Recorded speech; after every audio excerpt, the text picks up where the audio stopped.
But from the position of I am, Father actually brought this passage to my mind, to my heart. The passage in Luke when Jesus goes to the temple. Oh, he's in the temple. Let me just read it. So in Luke 2, it's about when Mary and Joseph went with the group to Jerusalem for the feast of the Passover, right? And verse 42, when Jesus was 12 years old, they went up according to the custom of the feast. When those days were over and they were returning home, the boy, Jesus, remained behind in Jerusalem, but his parents were unaware he had stayed. Assuming he was in their company, they traveled on for a day before they began to look for him among their relatives and friends. When they could not find him, they returned to Jerusalem to search for him. Finally, after 3 days, they found him in the temple courts, sitting among the teachers, listening to them and asking them questions.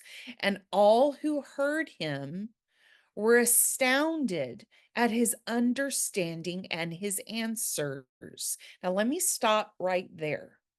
He's 12.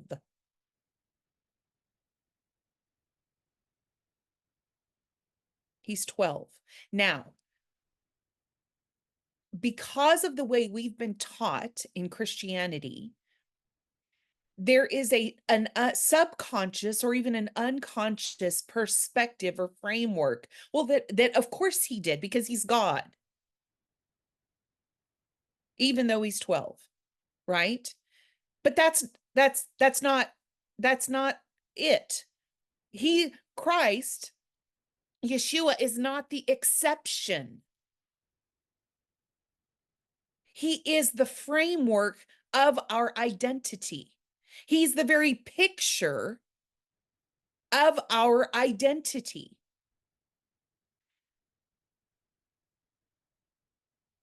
How many of you have had those moments in your life? This happens to me all the time.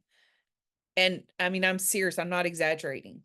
That I will start talking about something that has come, I just have a question to Father about something. And suddenly I find myself in a conversation, whether it's out loud to myself or family members, friends, that I start talking about something that I know, but I have never thought of, contemplated, or studied, or know. Because it's coming out of the I am of myself, the very I am God that I am. This is Yeshua at 12 as our picture of who we are. 12. That he was astounding that the teachers, the rabbi, those that were highly educated in their framework of religion, that he was actually answering their questions, things they didn't understand, or maybe things that they thought they understood a certain way, that he brought clarity and understanding and revelation to that they had never contemplated, thus starting the conflict of a religious system and structure in comparison. Now, verse 48, when Yeshua's parents saw him, they were astonished. And their response to him was, "Child, why have you done this to us?" His mother asked. "Your father and I have been anxiously searching for you." Do you hear their anxiousness in it? Do you hear their anxiousness in it? And Yeshua's reply was, "Why were you looking for me? Didn't you know that I had to be in my father's house?" But they didn't understand his statement. Then he went down to Nazareth with them and was obedient to them. But his mother, and you guys know this is one of my favorite pieces of scripture. His mother treasured up all these things in her heart. And Jesus grew in wisdom and stature and in favor with God and man. He was 12. The boy knew his I amness to such a degree that his entire being, including his reaction and response, spoke only from truth. His reaction and response didn't respond to his parents' anxiousness about where was he? Can we find him? He was settled in himself, in the truth of his I amness, and responded out of that discernment and wisdom. In what truth? What truth was he speaking from? The truth of what is in Father's heart about our oneness in him, oneness as him. Yeshua at 12 so knew his oneness that the earthly understanding, the earthly wisdom had no context in his reaction and response. He didn't respond to them not only in kind, but nor did he respond to his parents from a place of, how do I make this right?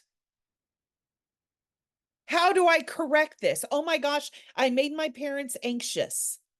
No, he didn't make them anything. They chose to function out of an earthly wisdom or understanding, an earthly paradigm, when he was functioning from oneness